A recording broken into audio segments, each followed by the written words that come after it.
Good morning friends. আজকে একটা কথা বলবো বলে অ্যাকচুয়ালি ক্যামেরাটা অন করলাম। অনেকদিন এইভাবে আর ভিডিও করা হয় না।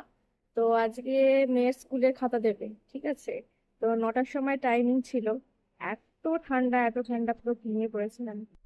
সকাল 7টার সময় অ্যালার্ম দিয়ে শুয়েছিলাম যে উঠবো, একটু ফ্রেশ হবো, একটুখানি ঘোরাফেরা করে তারপরে বেরোবো, কিন্তু সকালবেলা ঠিক ঘুম ভাঙলো 7টার সময়, অ্যালার্মটা নিভিয়ে ঘুমিয়ে পড়লাম। তো ঠান্ডা উঠতে পারলাম না।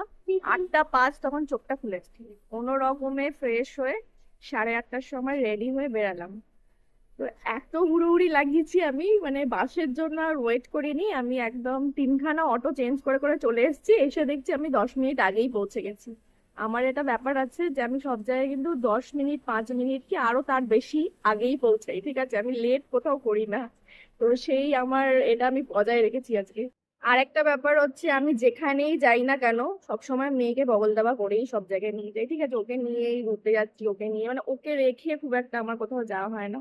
অনেকদিন পর আবার ওকে রেখে বেরিয়েছি, সেটা একটা মজার ব্যাপার। কিন্তু বাড়িতে যাবার পর মেয়ের তরফ থেকে বাবার জন্য কিছু কমপ্লেন আসবে, আবার বাবার তরফ থেকে মেয়ের জন্য কিছু কমপ্লেন আসবে, সেসব শুনতে হবে। বাবা তো মনে হয় ফোনই করে ফেলবে, ওর বাবা মানে ফোনই করবে যে দেখো আমার কথা শুনছে না, বলো ওকে এটা করার জন্য।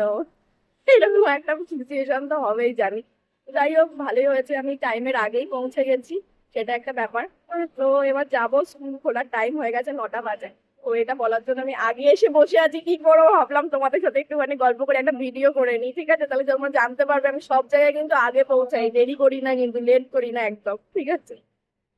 চলো টাটা, সবাই ভালো থেকো।